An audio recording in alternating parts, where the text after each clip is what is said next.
bien évidemment, la victoire finale va, bien évidemment, en Algérie, ouvrir plusieurs chantiers. Nous avons gagné le premier chantier, nous avons gagné la première révolution contre un ennemi de l'extérieur, contre la colonisation française.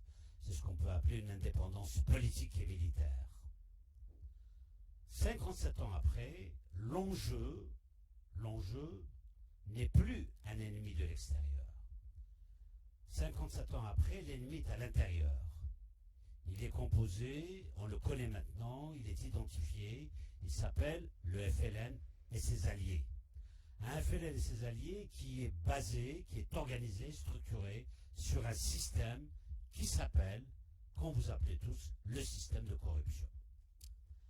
Comment ce système a tenu 57 ans? Il a tenu 57 ans parce qu'il est basé fondamentalement sur le mensonge. Depuis la première déclaration de Ben Bella, qui était censé être président de la République à l'époque, depuis le début, on a fonctionné, on a alimenté les cerveaux des Algériens avec le mensonge. On a commencé par le premier grand mensonge, c'est le nombre de martyrs. On a annoncé à la terre entière qu'il y a, pendant la guerre de libération, 1 500 000 de shahid, de martyrs, etc. Ce qui est absolument ahurissant, surréaliste. Il n'y a pas 1 500 000, il y a à peine aujourd'hui 400 000. Tous les statisticiens, les historiens, les géographes, tout ce que vous voulez, nous amène au grand maximum 500 000. Mais disons, pour être dans le vrai, 400 000, c'est déjà énorme.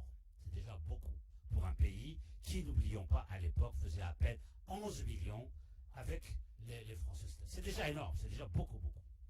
Maintenant, depuis, comment on a gouverné? On a falsifié l'histoire. L'État a fonctionné chaque jour sur le mensonge. On a érigé le mensonge comme gouvernance. La gouvernance du mensonge, malheureusement, à force de se développer, de s'imposer au niveau de l'école, au niveau de l'histoire, au niveau de la mémoire, aujourd'hui, on se rend compte aussi que ce mensonge a touché même les citoyens. Même l'Algérien est devenu menteur. Surtout, pourquoi? Parce qu'on lui a mis dans la tête des mensonges et il passe son temps à répéter des mensonges. Il est incapable de prendre de la distance, etc. D'où donc cette deuxième indépendance, elle sera une indépendance de vérité, une indépendance, je dirais, de clarification, une indépendance de recherche de la vérité de l'histoire.